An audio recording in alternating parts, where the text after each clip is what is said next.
gracias al Señor de poder estar aquí, ¿verdad? Estudiando la palabra, orando los unos por los otros. Y vamos a entrar directamente en el tema, ¿no?, de la noche, que vamos a estar hablando, como ya se anunció en el boletín, y también sabemos ya acerca de la nueva moralidad. Vamos a ver qué es esto, cómo surge y sobre todas las cosas, qué es lo que quiere impregnar en la iglesia.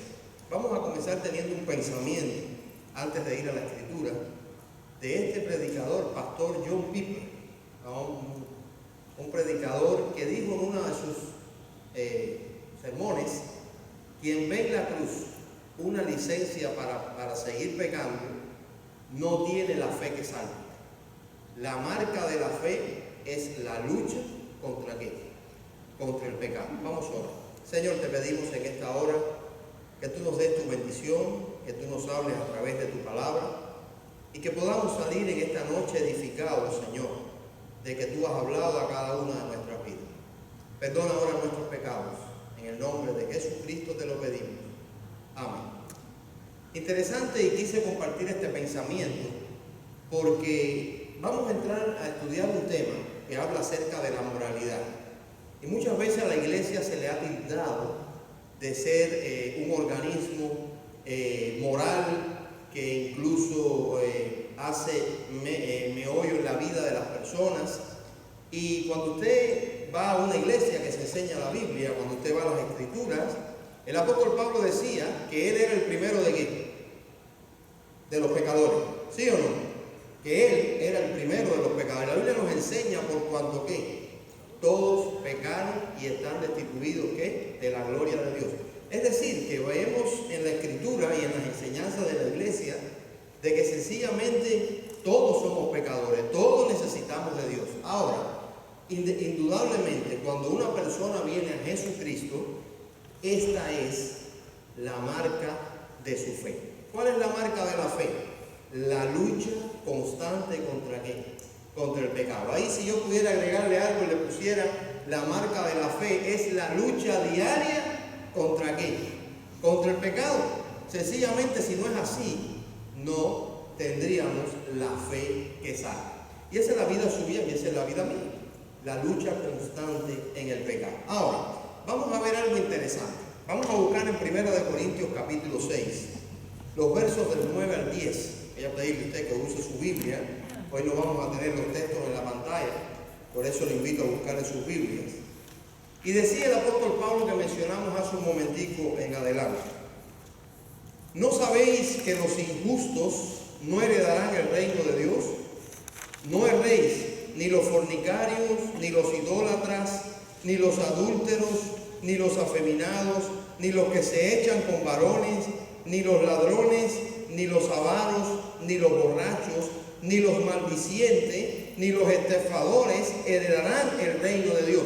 Cuando usted ve esta lista, usted dice, bueno, nadie heredaría el reino de Dios. Por eso la Biblia dice, por cuanto todos han pecado.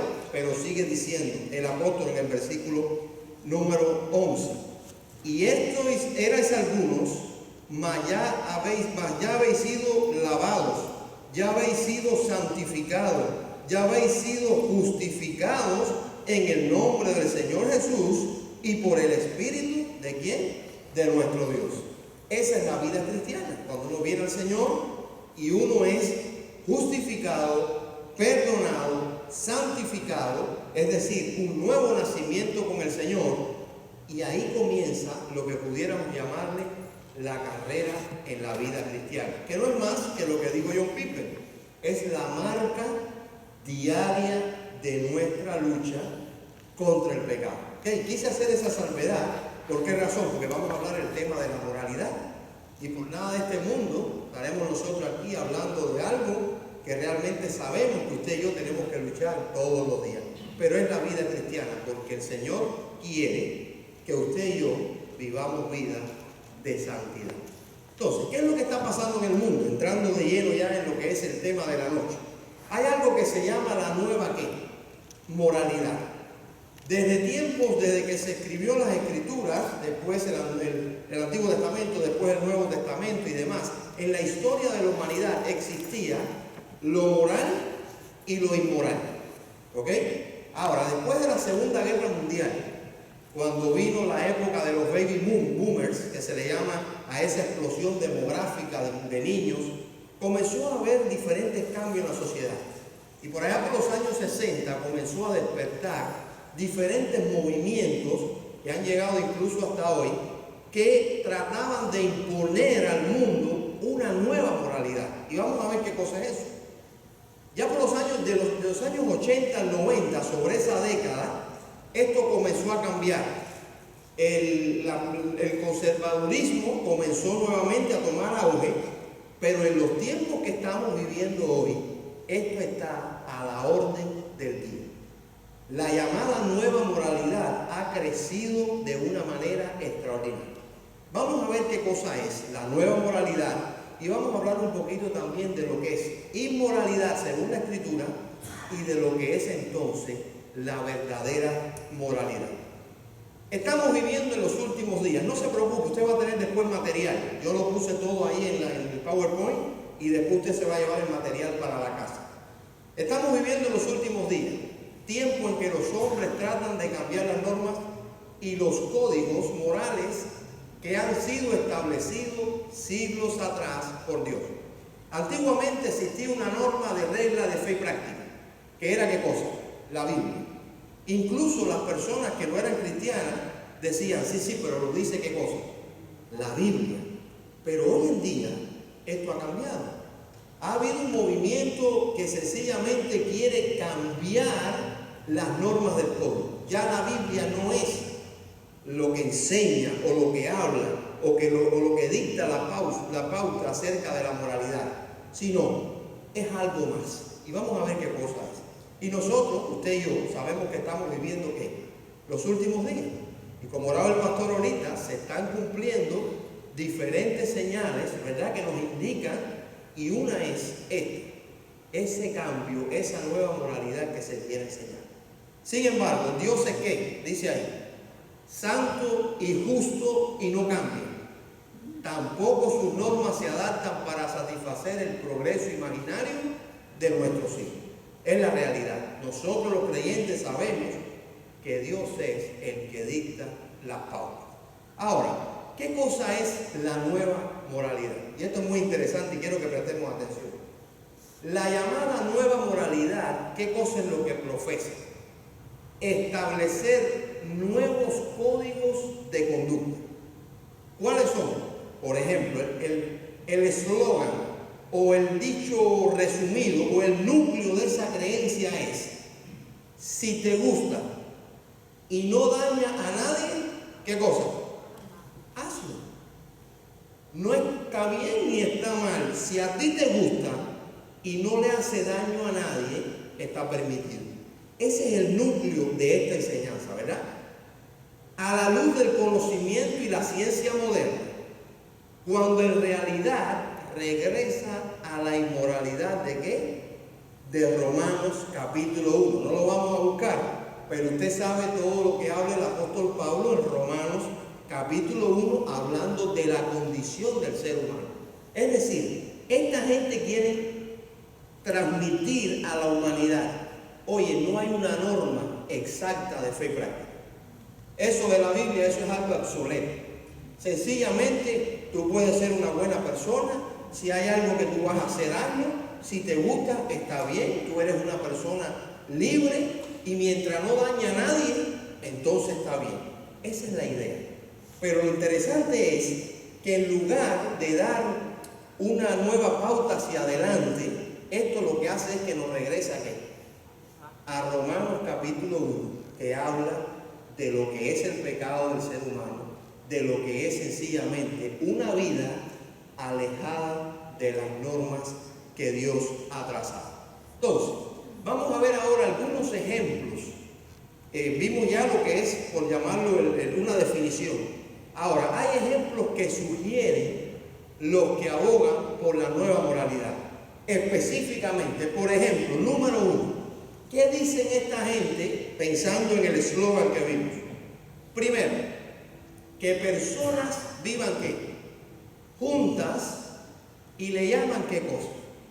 ensayo matrimonial para probar su habilidad de vivir, ¿qué cosa? Juntos felizmente. Oye, el mundo está lleno de eso. Ya la gente no se quiere casar. ¿Se ha fijado usted? La gente, ¿qué es lo que hace? Se junta y dice, mira, esto es lo mejor que hay, porque ahí nosotros vamos a tener un ensayo de ¿qué? De si nos va a ir bien. Yo conozco un predicador que lo oigo dar unos estudios fascinantes. El hombre tiene una profundidad y después que él habla de estas cosas dice, mentira, esa es la mentira que el demonio ha querido poner. Eso no es real, al contrario, cuando las parejas se juntan, no solo es que están violando el código que Dios ha dado, sino que no es como ellos piensan, es todo lo contrario. Porque cuando hay unión libre, que es lo que le llaman a este ensayo matrimonial, ¿qué sucede? No hay compromiso. Es desde que usted entra a la unión, porque no es un matrimonio, a la unión es, bueno, vamos a probar, si nos va bien, está bien, si no, ahí lo dejamos. Bueno, ese es uno de los ejemplos que esta nueva moralidad ha hecho estrago en la sociedad que usted y yo vivimos. Número 2, que personas casadas salgan del vínculo matrimonial y disfruten de relaciones extramaritales para satisfacer sus deseos carnales, ¿qué cosa? Insatisfechos.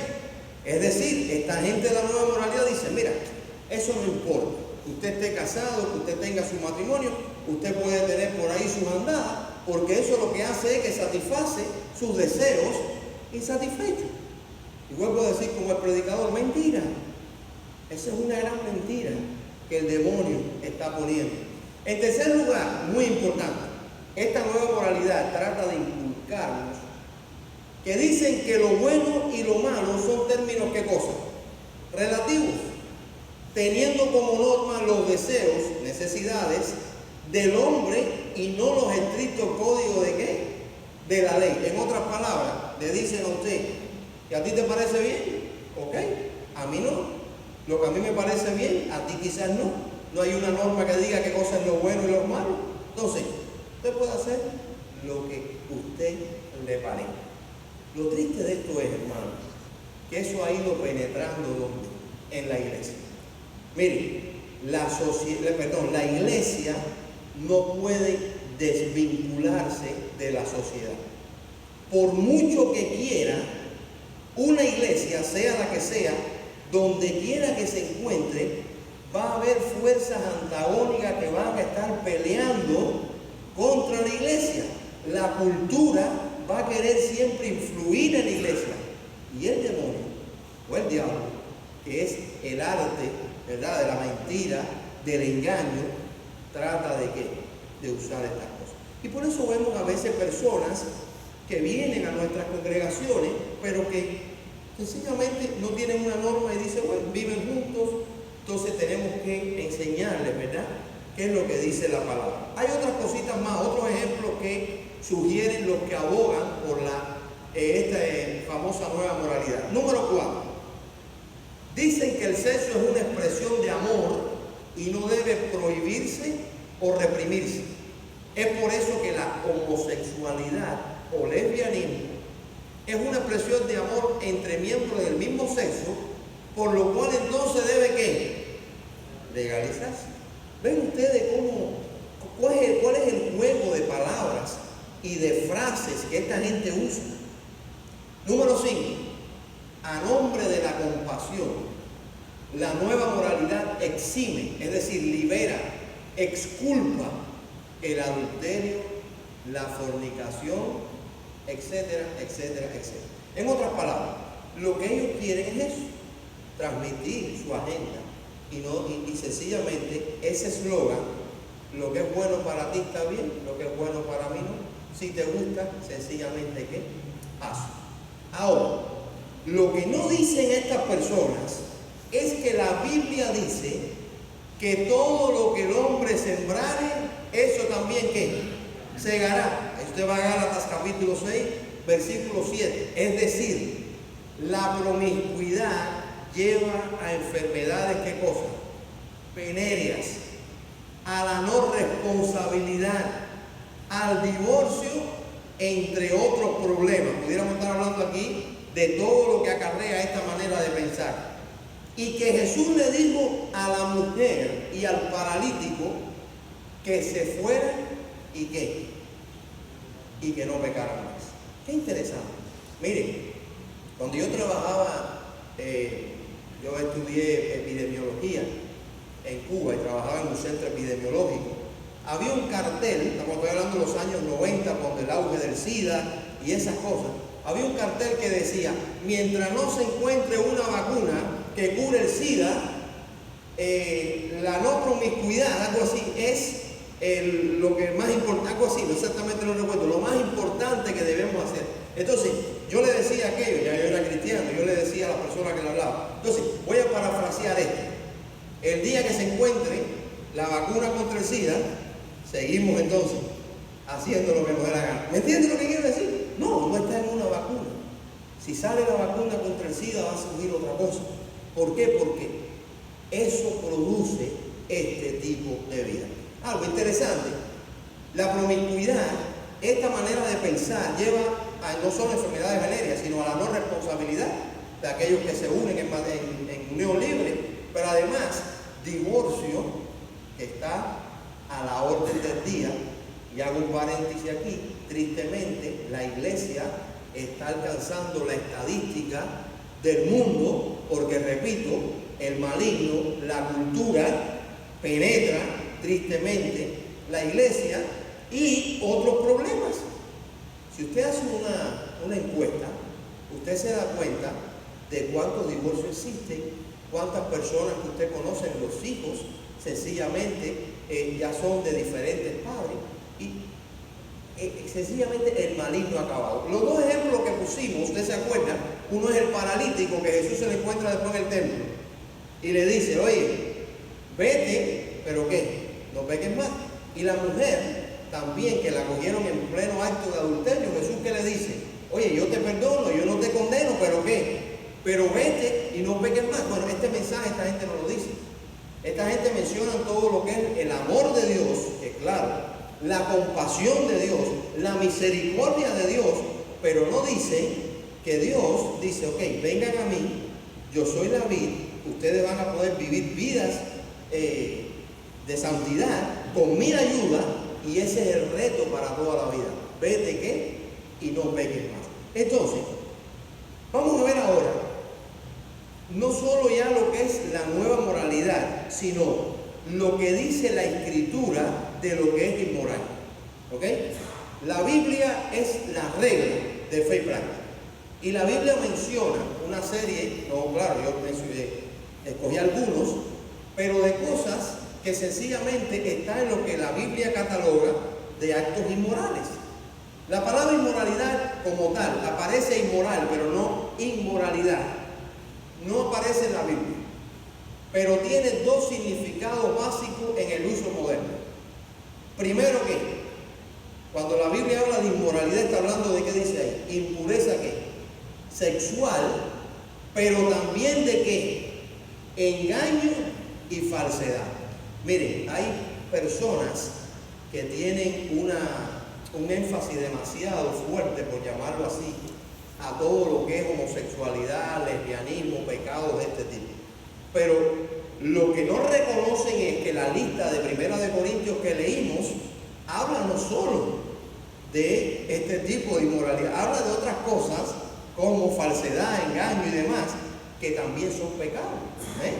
La Biblia, para la Escritura, es lo mismo un adúltero que un afeminado. ¿Cae qué? Pecado. ¿Qué cosa es el pecado? Es sencillamente errar al blanco. Es que yo no di en las normas de Dios.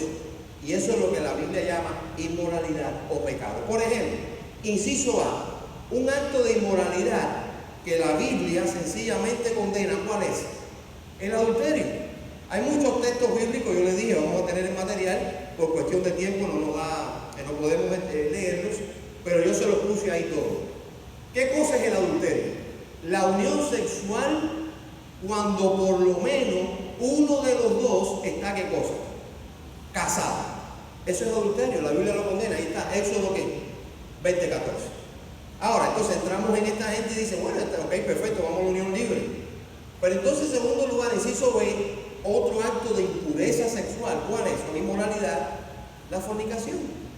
¿Y qué cosa es la fornicación? La unión sexual entre personas que solteras. Es decir, aunque no esté casado, si no estoy unido en matrimonio y tengo relaciones, bueno, sencillamente entonces, ¿qué cosa es? Fornicación. Entonces, eso la Biblia es clara. Si usted va a Hechos 15:20, también lo encuentra. El inciso 6, otro acto de inmoralidad, ¿cuál es? La homosexualidad y el lesbianismo. ¿Qué dice Romanos 1:27? Cambiaron las costumbres, ¿verdad?, normales, y se entregaron a estas cosas. Claro, eso está dentro de también la impureza sexual. Inciso D, interesante con esto aquí ahora, porque sé que... No, ¿qué dice el inciso D? La desnudez. Y ese texto sí lo vamos a buscar. Vamos a Éxodo 32:25. Porque ¿qué cosa es esto de desnudez? Éxodo 32:25, miren lo que dice. Vamos con nosotros, conmigo ahí. Éxodo 32:25.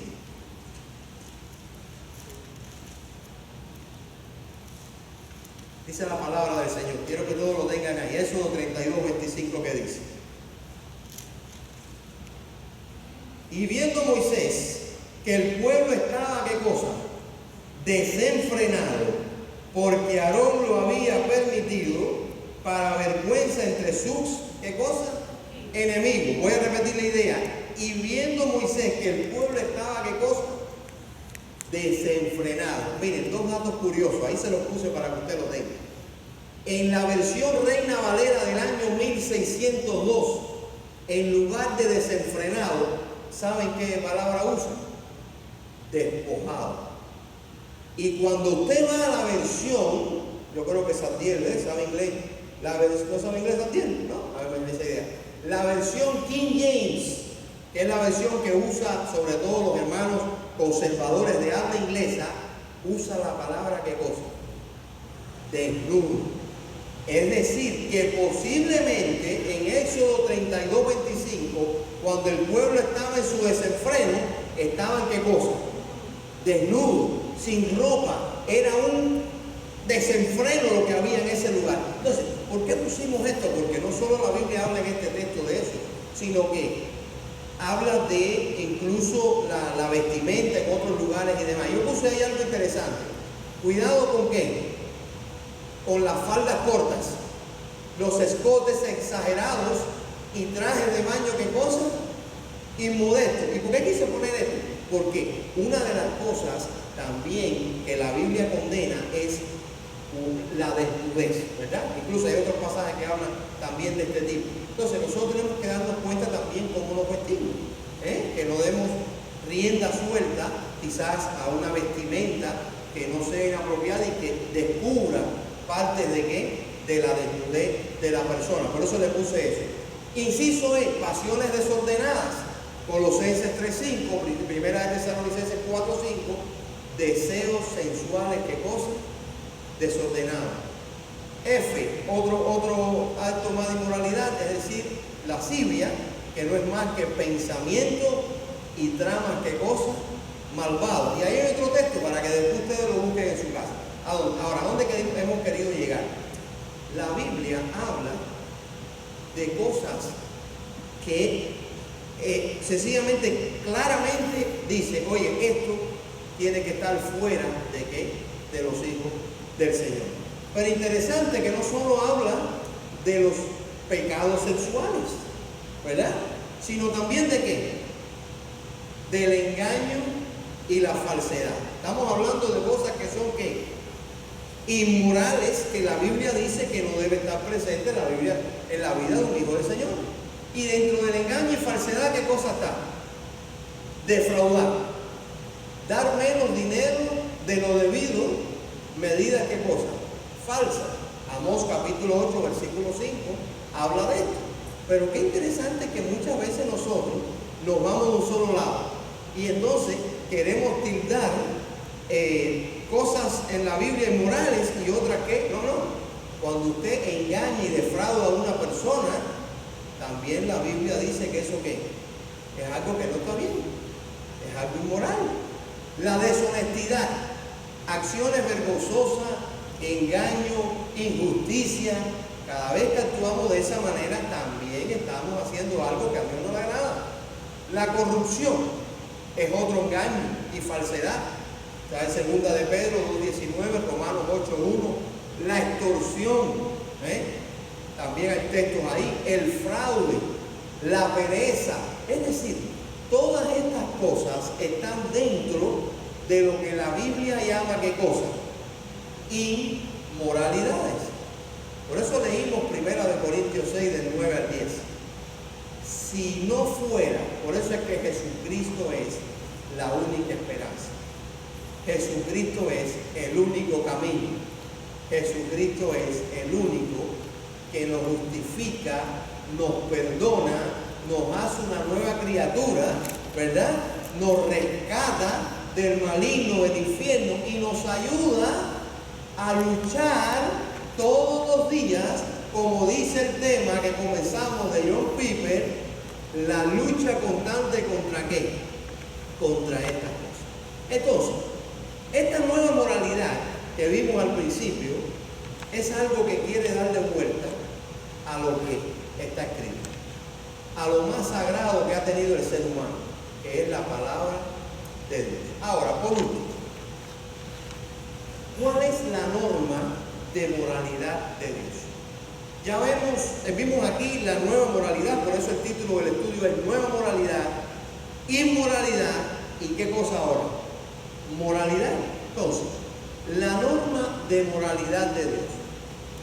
El apóstol reprendió a la iglesia de Corinto por su ¿qué? Inmoralidad. Vamos a buscar 1 Corintios 5:1. 1 Corintios 5:1. Dice la palabra del Señor. Primera carta de los Corintios. De cierto se oye que hay entre vosotros fornicación, y tal fornicación, cual ni aún se nombra entre los gentiles, tanto que alguno tiene la mujer de ¿quién? De su padre. Eso estaba ocurriendo en la iglesia de Corinto, y Pablo ¿qué hace? Reprende a la iglesia. Hermano, si hay algo que nosotros debemos saber en esta noche, y tenemos que salir por esas puertas pensando en esto, es: Dios espera de sus hijos santidad. Como vimos al principio, todos necesitamos de Dios, todos tenemos que luchar todos los días, pero Dios ha dado su norma, y Dios quiere que usted y yo vivamos todos los días luchando ¿contra qué? Contra el pecado. Esa es nuestra lucha, que de hecho dice la Biblia, no es contra sangre y carne, sino ¿contra quién? Principado, contra el demonio, contra el diablo. ¿Por qué? Porque quiere que usted y yo caigamos, resbalemos. Pero la Biblia dice que más fuerte es el que está con nosotros que el que está ¿dónde? En el mundo. Entonces, nosotros no podemos andar con tibieza. Sencillamente, Dios nos ha rescatado y nos ha puesto en una nueva posición. En esa posición que estamos, debemos procurar con su ayuda no volver atrás. Por eso, ¿se acuerdan ustedes que vimos estos fines de semana? Hablamos de no descuidar esa salvación tan grande. ¿Se acuerdan ustedes en la carta de Hebreos? Tenemos que seguir extendiendo. Pablo decía: yo no pretendo haberlo alcanzado, pero una cosa hago. ¿Qué cosa? Sin importar ya lo que quedó atrás, me voy extendiendo ¿qué? A lo que está delante. Y al final yo voy a decir algo por ese respecto. Ahora, Dios nos exige, nos reprende y nos exhorta a vivir en santidad, en obediencia, a alejarnos, a luchar, a batallar. Hemos sido llamados ¿a qué? A glorificar a Dios en nuestros cuerpos, y esto solo puede realizarse, dice ahí, por mantener la norma de santidad y justicia establecida en la Santa Biblia, particularmente ¿en qué? En los 10 mandamientos. Es decir, hemos sido llamados para glorificar y honrar a Dios en todo momento. Además, como cristianos hemos sido